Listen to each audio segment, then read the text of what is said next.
Hello, everyone, and welcome to the Alliance of Independent Authors Advanced Self-Publishing Salon with me, Joanna Penn, and Orna Ross. Hi, Orna. Hi, Joanna, and hello, everyone. It feels like ages. It has actually been ages. So we'll talk about that in a minute. But today, in today's show, in our topic, we're going to talk about the indie author business cycle from startup to mature business, and we'll take you through some of the phases. But before we get into that, as ever, we are writers, and we want to just give you a bit of an update. So, Orna, what's the news from Ally? Ally is moving into September mode, which is always a busy time of the year for us. So we've got our conference coming up in October 24th, The Craft of Writing, this time. So it's always been about publishing before, and this is the first time we've actually done a writing conference. So that's really exciting. And we've got some really fantastic authors, audiobook authors, and people who are killing it in print and in ebook and doing all sorts of interesting things. And everybody talking about craft and what stops us getting our writing done, productivity, everything really. About 24 sessions packed with good stuff. And we're also planning, we're going to be 10 in April, so we kind of have to start the planning for that now. And we were thinking about what we were going to do about that. So we'll reveal more about that in next time, or maybe in a month or two's time. And we've been working on our guidebooks. So our latest release is self-publishing children's books with Karen Inglis, our children's book advisor. She has contributed to that one. And we've also got a short guide out on book prizes and awards for indie authors. So all of those, as usual, at selfpublishingadvice.org/shop.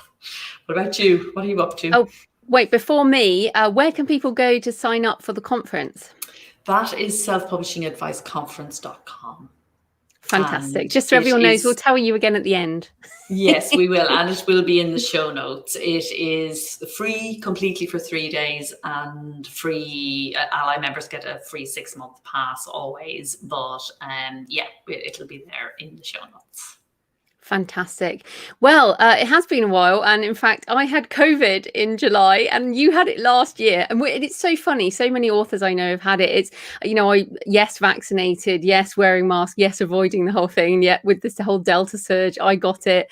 Jonathan got it. And so I had to scale things back, as you do when you're sick. And it's been an interesting wake-up call for me in terms of empathy with people who are sick, and really sort of experiencing things I haven't in a while, not being able to do the things that I take for granted with my energy and all of that. And so we'll talk about what happens with the mature business, but I'm so grateful that we have an online business and it wasn't dependent on me physically having to do anything, but also that I was able to make money whilst sick from in bed.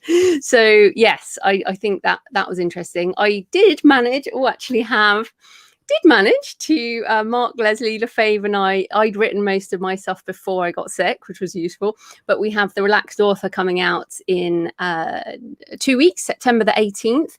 And we've both done the audiobook. So this is the first time we've kind of put both voices in every chapter. So it's co-written, but each chapter has my section and Mark's section, and the audiobook has my voice and then Mark's voice. And I'm sure everyone knows Mark, but he's Canadian and a man, and I feel like the audiobook is actually quite cool because he has a voice brand as well, and so do I. So that's been very cool. Yeah, this is Joanna. Something happening with COVID. Your end. Sorry, your end's just got a bit noisy there. Yes, and I'm writing Tomb of Relics. This is a little tip for people. So I was intending to write a novel, but with everything that's been going on and my lack of ability to travel and get excited about things, I've decided it's a novella. So this is a tip for people. If you're struggling with a novel, just make it a novella, and suddenly your word count is halved and everything's good. So I'm really happy with that decision and going to finish that in the next week. So yes, just scaling things back, I guess. That's really interesting. And of course, you scaled back is just approaching sort of normal output for most people. But the novella thing is really interesting because I too am looking at, I mean, I have written the longest books of all time. They're crazy and they take such a long time to put together. So I have personally, not Ally now, talking about me as a writer and publisher, took some downtime in August, which was very much needed, and did a creative retreat with my daughter, which was brilliant. And as I was saying, Ally's 10 years old next year. And so I wanted to do a new 10-year plan for the next 10 years to see what was there.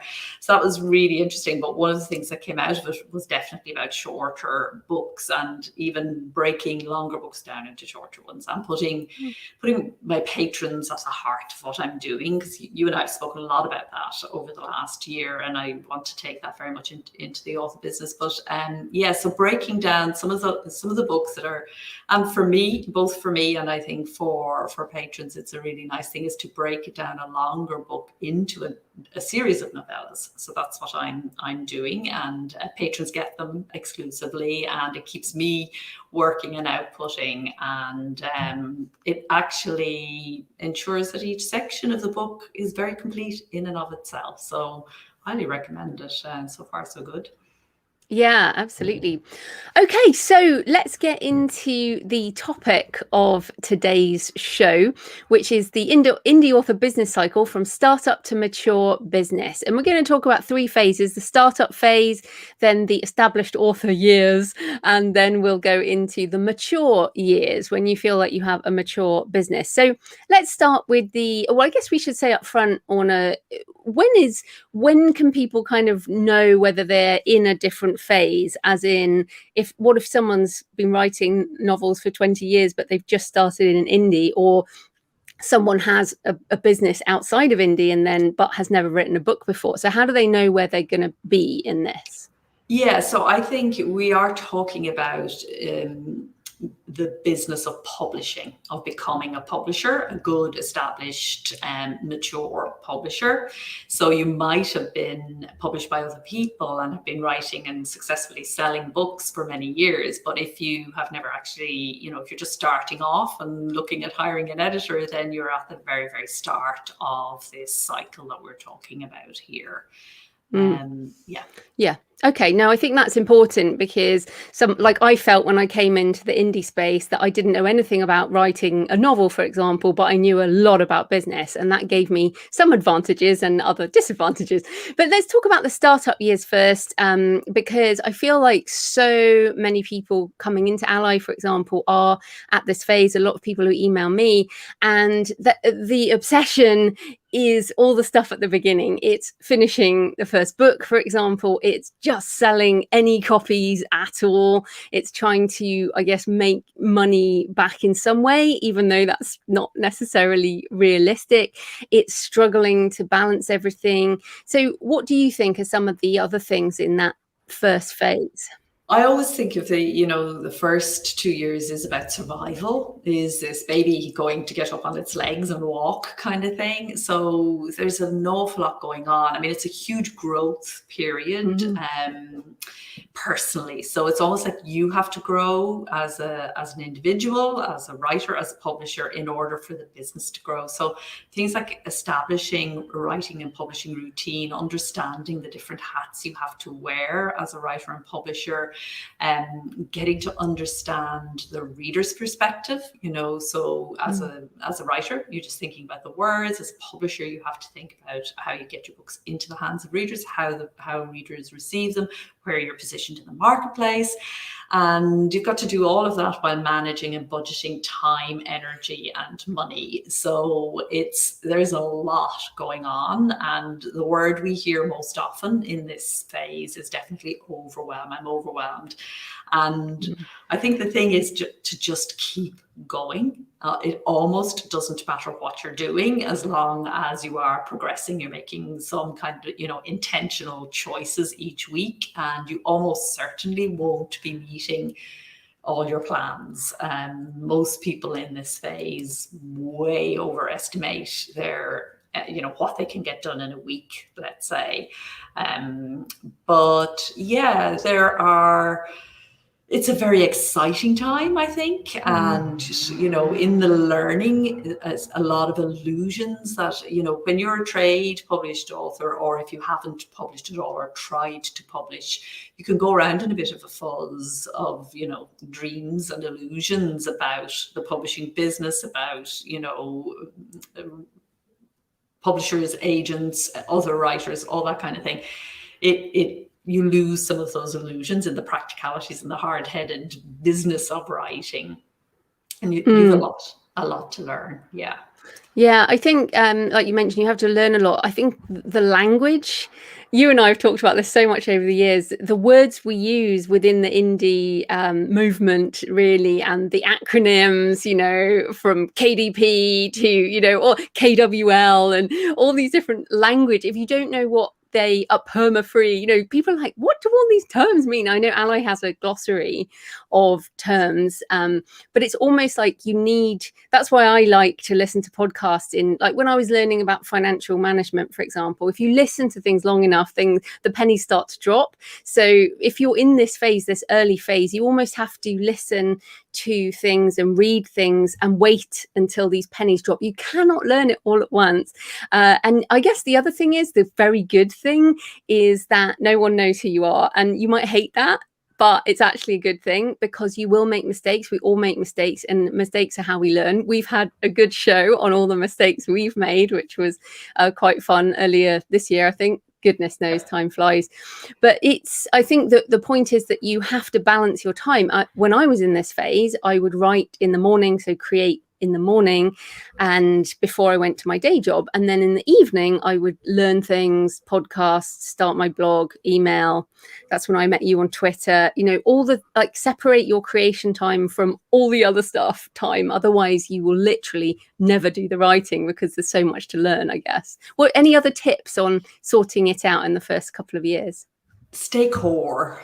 Don't get dragged around on different things. I mean, the core things are, you have to establish that writing routine and where you're going to fit in the publishing tasks around it. And you have to establish kind of core marketing structures. So you have to set up a website and an email funnel and a way of attracting readers. And you can begin, you can be tipping away at all of that while you're writing your first book, so that when the time comes, you're more ready and thinking about your marketing while you're writing, learning, who your actual readers are, what your niche is, what your categories are, what keywords, where you're positioned in the marketplace. All of that can feed very nicely into the actual writing as you come to understand more, start reading people in your genre, really beginning to drill down into what you offer and all of that kind of thing. Stay with that core stuff and don't try not to get dragged off onto, I know people who haven't finished their first book who are investing in courses on advertising and stuff like that, and it's much better to stay with the core of things and bring in ads and stuff like that when you've got a bit of, when you've got more than one book, frankly. So then let's move into the established author years. But I feel like in order to move to this next phase, you actually have to make a decision, which is that you want to keep doing this. I feel like before you've written that first book, all you can see is the first book. I mean, we always say, maybe try and write a series or write multiple books in a genre. But when you haven't written a book, you're all focused on that one book.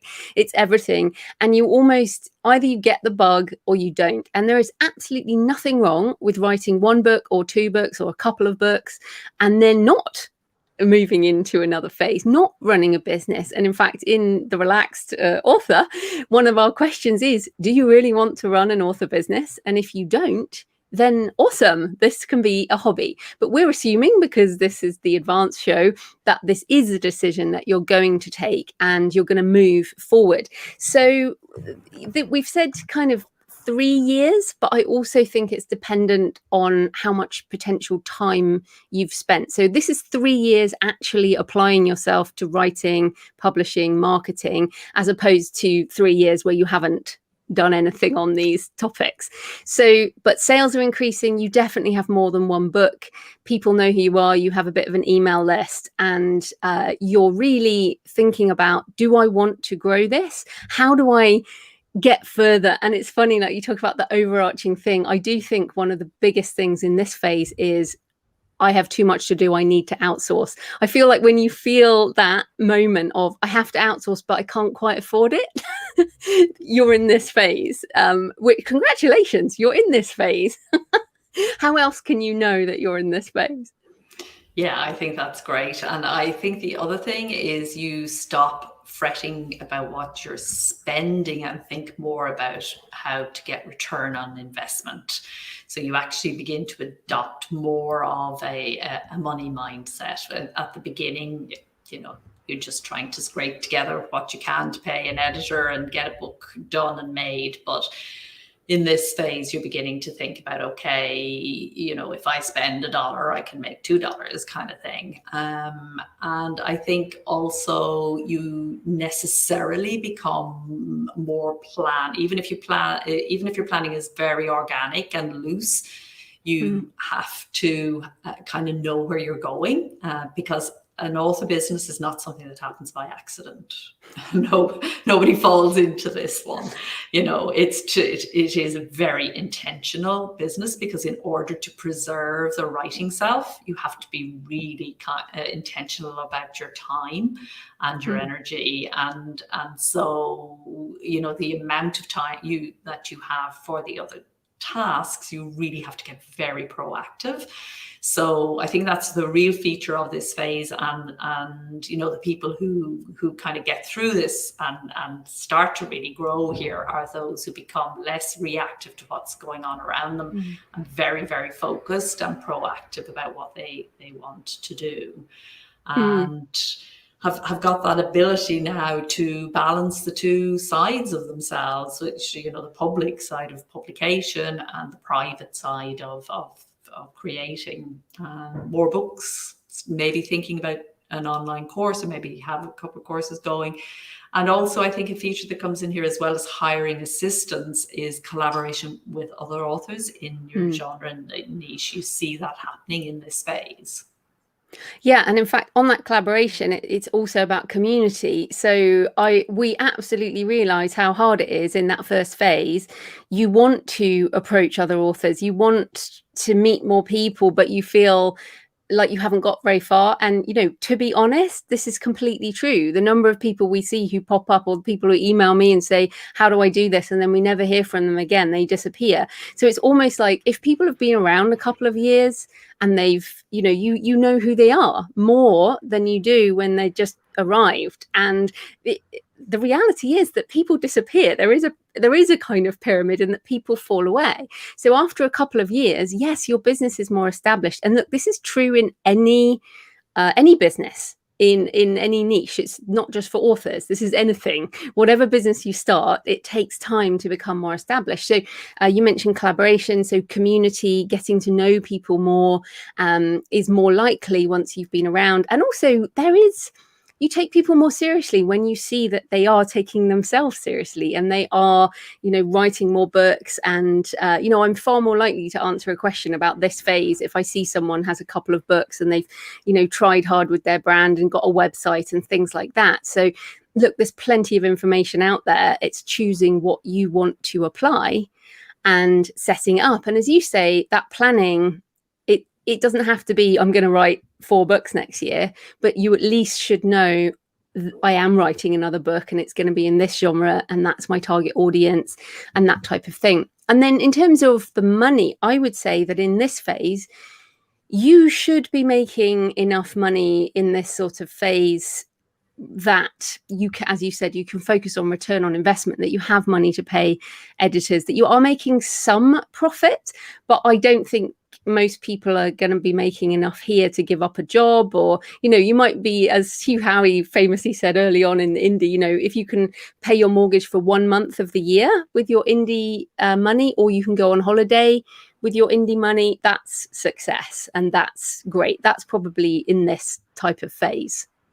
Yeah, and I think a lot of this depends on how business-minded you are and how much you want it, how hungry you are. If you really want to become that full-time author, then you need to get, the person, you need to really take yourself seriously. And one of the ways that you show that to yourself, I think, and one of the signs that somebody's going to come out of this phase and into the next one, is that they begin to pay themselves first. So they start to take money out of the business and realize that if I want this to pay and to become something that is going to go somewhere, I can't just keep putting myself last and paying everybody else and I get nothing. So I really feel personally, I have a sort of a strong thing about paying yourself first, and then organizing everything else around that is a core part of getting from this phase to the next phase. Otherwise, it never happens. There's always an expense. There's always something else to try, and you're not taking yourself seriously as a business person. And the business doesn't really stack up if it's relying on, it's absolutely necessary to bootstrap at the beginning, maybe, but if you're relying on that, people don't do that when they start a business and they intend to succeed. They assume that they're going to pay themselves for their own energy. And I think writers are very slow to do that. And so it's kind of a mantra of mine: pay yourself first. Yes, but as you said, it's in that gate as you move up. You can't realistically do that in the beginning phases because you just don't. The money isn't enough. But I think also in this phase, in moving into the mature phase, I think you almost can't exit the established phase unless you have at least, you have to have that separate bank account that's for your business. I mean, I'm so surprised at how many authors don't even have this. I suggest you do that as early as possible. Like even, my mum, who's Penny Appleton, who doesn't make a ton of money, she's set up, to be honest, I made her set up a separate bank account early on so she could track it all. And she's actually, right now, she's away somewhere in England on Penny's money. So that's nice, but she can track it all. But then you also, as we move into the mature years, which we've said is kind of year 7-ish, but again, this will differ per person. We're not saying it's a number of years or a number of books. It's more the serious level of your business. So the other question at this point, as you start to earn more money, is whether you're incorporating or whatever you call it in your jurisdiction, how are you managing that business as a separate entity to you personally? Then you'll be paying more attention to contracts, understanding intellectual property and licensing. And again, it's almost more like you're learning the deeper aspects of all of these things, and the pennies are dropping on that stuff. And also, I think you really have decided that this is the life for you. Again, you can change your mind, but it's like, yes, I want to do this and I'm going to keep doing it. So I need to set up all these things so that I can keep doing it. Yeah, and I mean, it happens gradually over time. The way we're calling it out here, it can sound like this is impossible, but it isn't. It's just it unfolds, and the needs of the business call from you what is needed to respond. And, you grow another bit as your business grows. And it's, again, I think the mature years as a business is maturing, it is, and we were talking about this earlier on.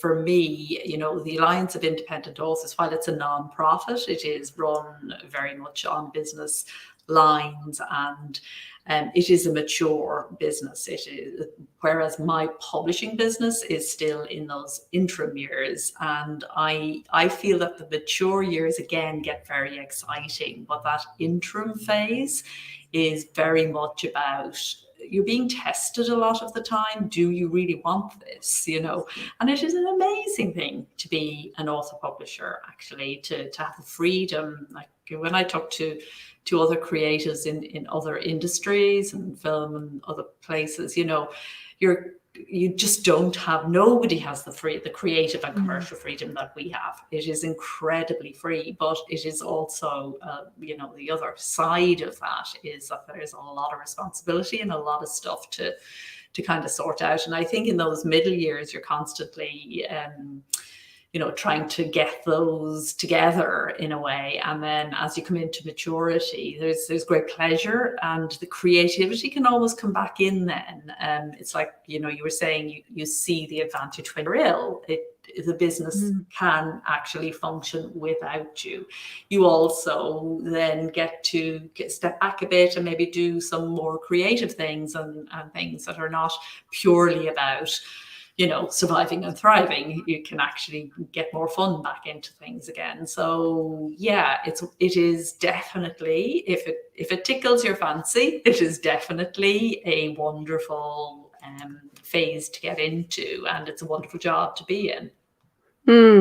Although I think the word exciting is interesting, because I feel like you have to have things that are boring in this phase. So dealing with my accountant every month, or the VAT return, or actually publishing. Let's face it, when you know how to publish a book, the publishing bit is a boring task that has to be done. Like early today, I was uploading audiobook files to the various places. I mean, that's not exciting, but the only reason it becomes boring is when you've mastered it. And people in the earlier phases like, oh, but actually your business processes, actually having them being boring is quite good, because it means you know what you're doing. The danger then is that you let everything become boring, and we see this with people who do just write the same book over and over and over again, and we're like, or are going too fast, and it doesn't suit them, because actually it is write, publish, repeat. And sometimes that can be boring, unless, as you say, you change up the creative side. And so for me, in the last year, I guess I've been getting a lot into the AI side and the futurist stuff, and that excites me a great deal.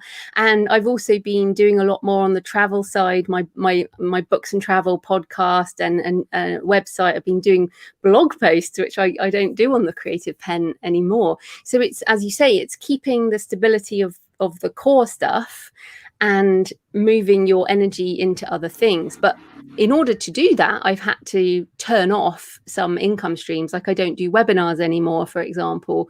Those are some things that I don't do in order to have more time for the exciting stuff that doesn't pay now, but it might do in the future. So what do you think about the level of boredom or established process in this phase?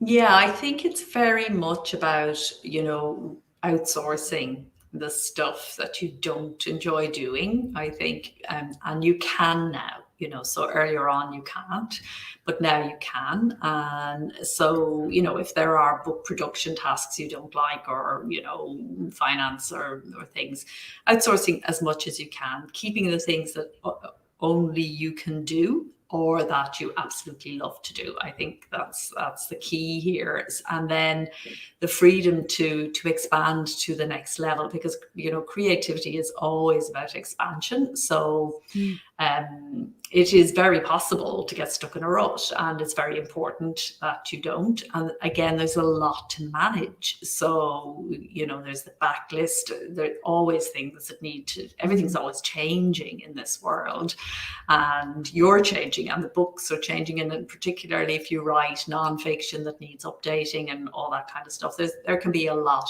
there. And then keeping up with the tech and the tools and all of that keeps you on your toes, but can also be a bit draining. So, knowing yourself, and I personally feel creative rest and creative play built into your structures. So, that you do have the retreat time, you do, weekly, daily as well, but weekly, monthly, and yearly, that you're building in the things that keep you in the creative zone. Otherwise, the job could become pure grind, really. It's really important to know yourself and what you need to nurture yourself creatively as you go on. Yeah, absolutely. And I mean, you mentioned there the backlist and managing what you already have, like managing your existing assets is really important as well as growing new ones. And so, for example, this A plus content that has come up in the last month, which is, you know, images within on your Amazon pages. And for someone who's new, it's like, oh, that's not a big deal. I just create one. You know, I have a lot of books at this point and I'm looking at it going, oh dear. And you know, so yes, this is something I could outsource, but no one's that good at it yet. So and there are new things that pop up, and it's like NFTs. We've mentioned that before. I'm thinking, I want to do an NFT this year. So it's learning the new things, maintaining the backlist, learning the new things, but only applying the things that you think are important to, as you said, your core, and also that will make a real difference. For example, I'm not on TikTok. Are you on TikTok? No, exactly. No. So I see all these Never. authors. No, exactly. And I'm just not interested. Like, I don't really, this is the only video I do now with you. I don't do video. I don't want to do live stuff. I'm not like, just not interested in picking up another social network. And in fact, when I look at my business right now, I could happily give up all social media. And I have thought about it quite a lot. But I've spent so long now, I just automate a lot of it and I'm rarely on stuff unless it's automated. Still like Twitter. We met on Twitter. But I feel like for me, social media is not worth the time.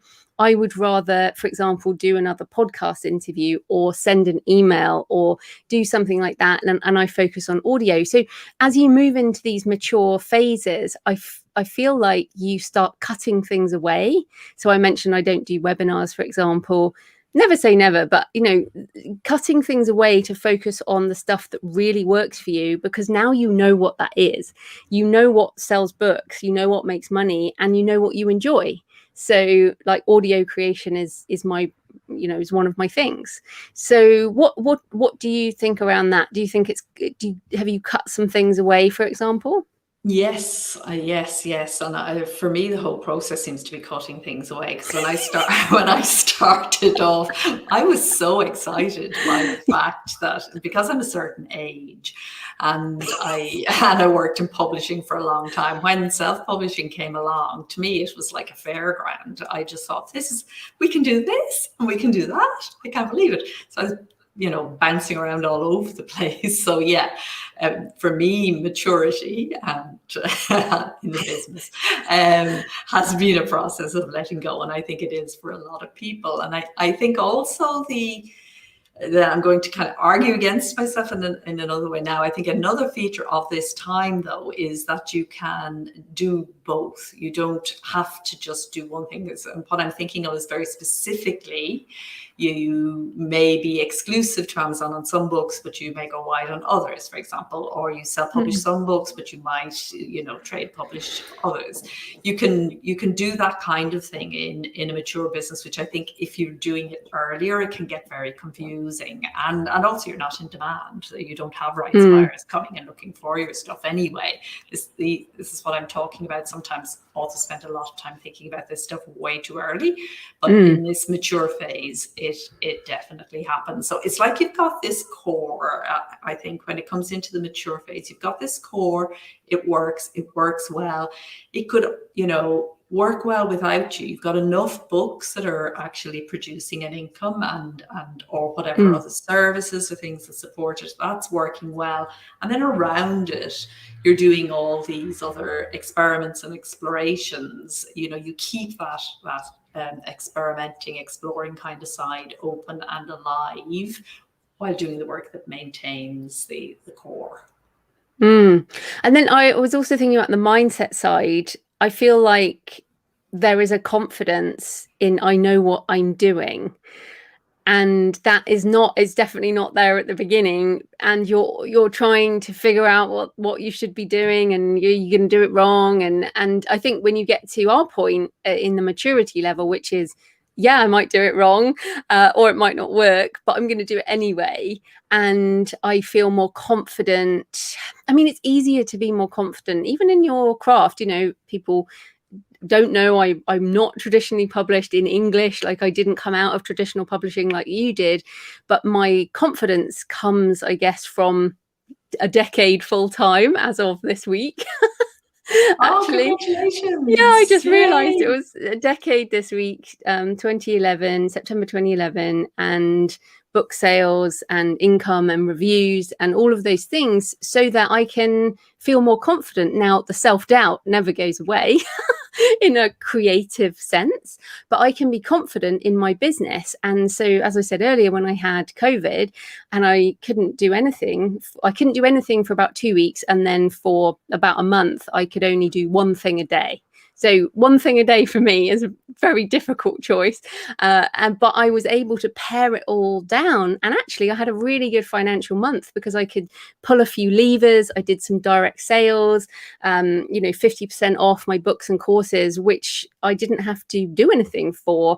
It was already built. So that confidence that your business can survive a downturn, that you have enough levers to pull, I guess, to keep it going, and also the confidence with the book. So for me to say, oh, I'm just going to change it to a novella, and then co-write this book with Mark, which was a surprise book that came out of a podcast we did together, and we came up with the idea, and then we just like, let's do it, why not? So I think that confidence grows in this mature phase as well. Yeah, absolutely, and carries on. I think, if you get this right and you do get the right balance between the core activities and just keeping on expanding and growing and trying different things, if you get that right, you don't ever have to retire. You will always enjoy, and that can seem, I really understand that at the beginning it just seems like this big mountain that you'll never kind of get to the top of, but you do actually get there, and then you can kind of leap from mountain to mountain. Well, there's another mountain. Yeah, well, there is another mountain, but it's never as hard again if you stay in this world, because there are changes coming, and there are always going to be changes. Our lives, our societies are now fast changing and going to get ever faster. That is without a doubt. But what lies at the core of this business, this strange, crazy business of being an indie author, there are fundamentals that just don't change. Sitting down and doing your writing, however you do it, you might use technology to help you, but it is it's the same act that went on around the campfires thousands of years ago, and it will be the same. It's the same kind of things that you have to do within yourself, and running a business is the same. Okay, we've only had money in the world for the last 400 years, but you could tell I'm a historical novelist, can't you? I always was thinking about things across time, but you can tell, the things that it takes to be successful in business, the ability to interest other people in your wares, to position yourself correctly in the marketplace, to understand things from other people's point of view, to know what makes a sale and what gets people excited about your product or your service. Those things don't change. Once you get those skills, you can apply them in all sorts of different ways, and to different objects and different goods, as well as and services, as well as your books. So these are incredible skills to have, including writing, and they serve you well in life in all sorts of ways as well. But it is I keep coming back all the time, it really is a privileged lifestyle. If you manage to get it all working, it's great. Yes, and then I guess just a couple more things, I think, in terms of taking it further. We've talked a bit about the money side, about paying yourself, but to me at this phase, it's then setting up your pensions, your superannuation, your investments, the things that you would have done if you had a real job, or if this is on top of your real job, setting it up for this business too. Because while we might not want to retire, we might want to take some time off, or whatever we want to do. So having your and I think COVID really brought it home to me again, is what if I do get sicker in the future? When we met, you were recovering from cancer. People get sick. People die. Who knew in a pandemic? And so this is the phase where you also start to sort out all of those other things. We often recommend Matt Buckman's book on estate planning. It's looking at the legal structures of your business, that investment, that your health practices. You talked about rest, but if you don't have a sustainable health practice, the number of writers who end up with like carpal tunnel syndrome or terrible wrecked backs and things. So it's making sure that it's not just the writing bit that's sorted, it's the rest of your life too, so that this becomes a happy, sustainable lifestyle and that you can keep doing for the long term, so you can keep creating. And those are important things too. Absolutely. Yeah. Okay, well, I think does that pretty much cover it, do you think, Orna? I think so. I don't think there's a lot else to say, though. If you have questions, folks, you can send them in as ever to info@allianceindependentauthors.org and we will answer them. I see just briefly before we, no, it's fine. Yeah. Yeah. So next month, what are we doing this month? Yes. Well, next month, we're going to be talking about focusing on your strengths as an indie author. 3 ways to beat comparisonitis. We might have more than 3. You never know. But we both have done some strengths assessment recently, Clifton Strengths, and we're both really interested in this and how it might help people. So we're going to talk about that next month. But before then, Orna, where should people go to check out the self-publishing conference? Yes, the Self-Publishing Advice Conference, SelfPubCon, is at selfpublishingadviceconference.com. And yeah, you can register for your 3 free days right now. And we'll be sending emails over the next while revealing all our great speakers and sessions. And yeah, what are you up to for the next month? Finishing Tomb of Relics, Arcane 12, which is a novella. And I've also got some other things going on. I'm actually going to be doing, hopefully, I'm back in trying to walk further. I'm going to do another pilgrimage, the St. Cuthbert's Way in the north of England. And I'm starting to work on some travel books. And so as we talked about kind of moving out from my core, but I'm really hoping that this will be a hell of a month because I feel like I'm playing catch up to all the things I wanted to do this year. What about you? Yeah, I'm on fiction at the moment and setting up this new kind of structure. So nothing is changing, but there's a lot of shifting around and juggling and chucking stuff out and taking new stuff in. So yeah, there's going to be. I should also mention The Relaxed Author out on September the 18th in all the usual formats, in all the usual places. Right, fantastic. So I guess we should say happy writing. And happy publishing. See you next time. Bye-bye. See you next time. Bye.